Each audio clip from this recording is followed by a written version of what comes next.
After paying half the mortgage for 3 years, I found out my name was never on the deed. My husband said, "It's a family house. You're just staying here." His mother smiled. "You're lucky we even let you in." I stared at the walls I painted, the floors I cleaned. That night, I slept at a motel. But 3 weeks later, when they got the foreclosure letter, I met Paul when I was 30, working at a mid-sized law firm in downtown Nashville. I was in the admin side, nothing fancy, but steady. Paul was charming, funny, wore beat-up boots and drove a truck that looked older than I was, but I liked him right away. We got married a year later, and I moved into the house he said his grandfather left him. He always called it the family house. Said it like it was part of some legacy, like I should be grateful just to be there. I didn't question it. I just figured we'd work on it together and build something of our own.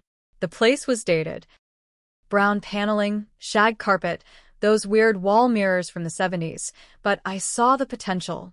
We started fixing it up right after the wedding. I remember kneeling on the floor scraping old linoleum while Paul watched football. I remember painting the walls soft gray and replanting the whole front yard because his mother said the weeds made the neighbors talk. I didn't mind the work, though. I liked building a home. We split expenses. At least I thought we did.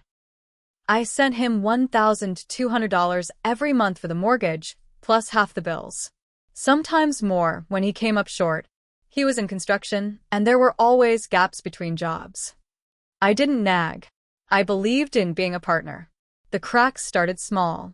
His mother would show up unannounced, using a key Paul gave her without telling me. She'd comment on everything, my cooking, my clothes, the way I stacked dishes. Once, she stood in the hallway and said, "You know, if Paul had married Sandy from high school, this place would have been fixed up by now."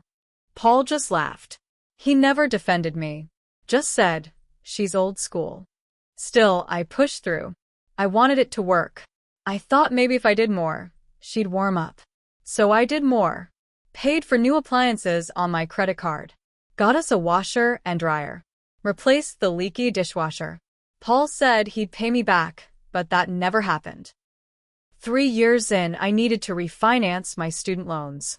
I asked Paul for a copy of the mortgage and the deed just to show the bank I was stable. That's when everything cracked wide open. He looked irritated. "Why do you need that?" he asked. I told him. Simple reason. He shifted on the couch, then said, "Look, it's a family house. My name's on it, not yours." I thought he was joking. I even smiled. Then his mother, who had just come in the back door with a bag of tomatoes, said, "You're lucky we even let you in." Then I looked at Paul. He just shrugged like it was no big deal. "You've been paying the mortgage," I said slowly. "With my help. For 3 years. It's still mine," he said. I didn't think it mattered. "We're married." That word, married, rang in my ears. How could it not matter? I walked into the guest room, shut the door, and looked around at all the work I had done. My hands had sanded those walls. My money bought that furniture. My sweat made that ugly place feel like home. And none of it was mine. That night, I packed one suitcase and drove to a cheap motel on the outskirts of town. I paid $58 for a room with yellow sheets and loud plumbing. I cried on the pillow for hours. The betrayal wasn't just the house. It was everything. The lies. The silence.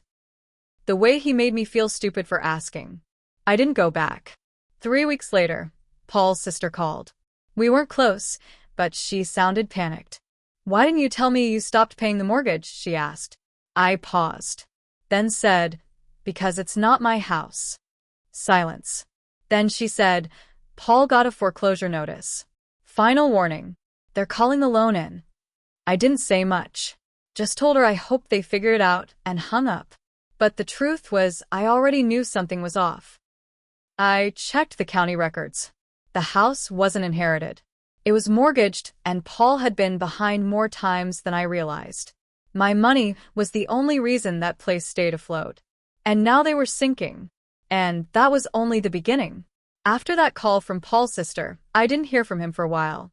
No epalerí. No explanaste. Not even a text. Just silence. I figured he was too embarrassed or too stubborn to reach out. But I couldn't let it go. I kept thinking about how I'd been used, about the money I gave him, thinking we were building a life together, about all the times I bit my tongue to keep peace with his mother. 3 years of my life, gone into a black hole I never even saw coming. So, I started digging. I went back through every transfer I made to him, Zelle, Venmo, checks. I printed them all out. Every month, like clockwork, I'd paid him half the mortgage, plus extra for groceries, utilities, repairs. Over 3 years, I calculated I'd given him just over $51,000. I talked to a lawyer. She was blunt. You're not on the deed. Unless you can prove fraud, there's not much we can do. I asked about small claims. She said it might work, but I'd be lucky to get anything. Still, something in me shifted. I didn't care if I got $1 back. I just wanted the truth in the open. Meanwhile, things were getting worse for Paul. Mutual friends started reaching out, asking if I was okay, saying Paul was acting weird, blaming me for the foreclosure notice. He'd been telling people I abandoned the house, and that's why it was in trouble. Left out the part where it wasn't legally mine. Left out the part where I was never even allowed on the deed. Then I found out he brought Sandy, the same high school ex his mother used to compare me to, over to the house. Within weeks of me leaving, someone saw them out at a bar together. Then spotted her car parked in the driveway overnight. That was when something snapped in me. He used me to fund his mortgage, then moved in the woman I was always told I didn't measure up to. The woman his mother used as the gold standard. And now they were both living in a house I helped save from falling apart. So, I made a decision. I called the bank. I told them everything. I gave them copies of my payments. I explained that I had been sending money toward a mortgage that wasn't in my name and that the borrower, Paul, had lied about ownership. They didn't care about the personal drama, but they were very interested in the financial part. Especially when I said I suspected he used some of my funds to fudge payment documentation during their last audit. Things moved fast after that. The bank froze communication with him for 2 weeks to investigate concerns. His account was flagged. Then a notice was sent for a full audit of the mortgage history. Turns out, Paul had been using doctored screenshots to prove payments were made when they weren't. All to buy himself time. Some of those screenshots matched deposits I made. He'd taken my money and claimed it came from him. Then came the kicker. Sandy's name had been added to the checking account just a few days after I left. They were spending freely. My guess? They thought I wouldn't do anything. That I'd walk away quiet and broke. They didn't know me at all. After I handed over everything to the bank, I didn't expect to hear much more. But about 2 weeks later, I got a call, not from the bank, but from an investigator connected to their mortgage fraud unit. He said there were several inconsistencies in the payment history tied to Paul's loan. He asked if I'd be willing to make a sworn statement. I drove down to the office the next day with my binder of receipts and payment logs. I sat across from this straight-faced woman with a badge clipped to her sweater, and for the next hour, I laid it all out. How I paid $1,200 a month for 3 years. How I was told it was our house. How I wasn't allowed on the deed. And how Paul added another woman to the checking account the same month I left. She asked, "Were you ever given any written agreement about repayment?"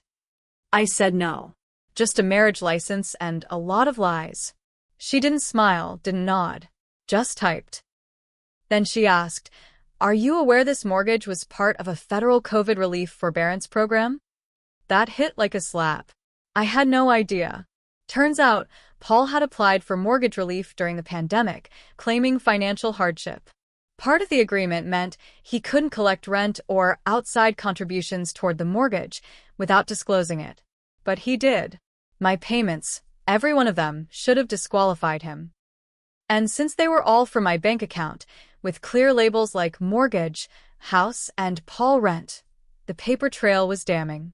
That's when I realized this wasn't just personal anymore. It was fraud. Real fraud. Then came the real twist. Paul's name wasn't on the original mortgage after all. The house was still technically owned by his uncle, who had let Paul live there under an informal deal. Paul had been renting it while claiming it was his. And guess what? His uncle was in hospice, dying of cancer, completely unaware of what Paul had been doing. The loan was in default, but Paul had been collecting money from me and applying for relief under someone else's name. Sandy knew too. Her name was tied to some of the bank account withdrawals. Now both of them were being looked at. Paul tried to call me the day the investigator showed up at his door. Left a voicemail like nothing had happened. "Hey, can we just talk about this? You're blowing things way out of proportion." I didn't call back. Then, a week later, I got a call from his mother. She had the nerve to say, "I hope you're proud of yourself. You've ruined his life." I said, "No. He did that all by himself." And then I hung up for good. 3 months after I gave my statement, I got a letter from the Department of Housing and Urban Development. Paul was officially under investigation for mortgage relief fraud. The letter wasn't for updates. It was to inform me that I might be called as a witness if it went to court. I had no hesitation. I said yes. Meanwhile, the foreclosure moved fast. The house was listed for auction. Paul had no legal claim to keep it. His uncle, still alive but too weak to deal with the mess, signed over the rights to an estate attorney who agreed to cooperate with the investigation. Turns out the old man had no idea Paul was using the property to scam both me and the federal relief program. Paul tried to stall the foreclosure, filed a last-minute motion claiming marital interest. The court shut it down. I wasn't on the deed. He wasn't on the deed. And now, neither was Sandy. They were evicted. I drove by the house the day the sheriff came. I didn't mean to. I was running errands nearby and couldn't help myself. There they were, standing on the curb with 3 suitcases and a dog crate. Sandy was screaming into her phone. Paul looked hollow. His mother was pacing up and down the sidewalk like someone had stolen her jewelry. I parked across the street and just watched. For 3 minutes. Then I drove away. I thought that was the end. It wasn't. A few weeks later, I got a check in the mail. $7,000. From Paul's uncle's attorney. It wasn't everything I lost, but it was something. A note came with it. "We're sorry for what you endured. This was not how our family wanted things handled." I framed that check stub. But the real justice came when Paul got charged. 2 counts, mortgage relief fraud and making false claims to a financial institution. Sandy got wrapped up in the case too, co-conspirator, since her name was tied to those accounts. They didn't go to jail, but they took a plea deal. Fines, community service, and a 5-year ban from applying for any federal aid. Paul lost his construction license. Sandy lost her job at the credit union. Once they found out she'd been accessing info she shouldn't have. Last I heard, they were living in a 1-bedroom rental outside Clarksville. His mother moved in with them. As for me, I'm not rich, but I'm free. I got my own apartment. I went back to school. I started saving again. Not for someone else's house, but for mine. One with my name on the deed. I walk past mirrors now, and I recognize the woman staring back. She's not quiet anymore, and she doesn't hand over her trust without a contract.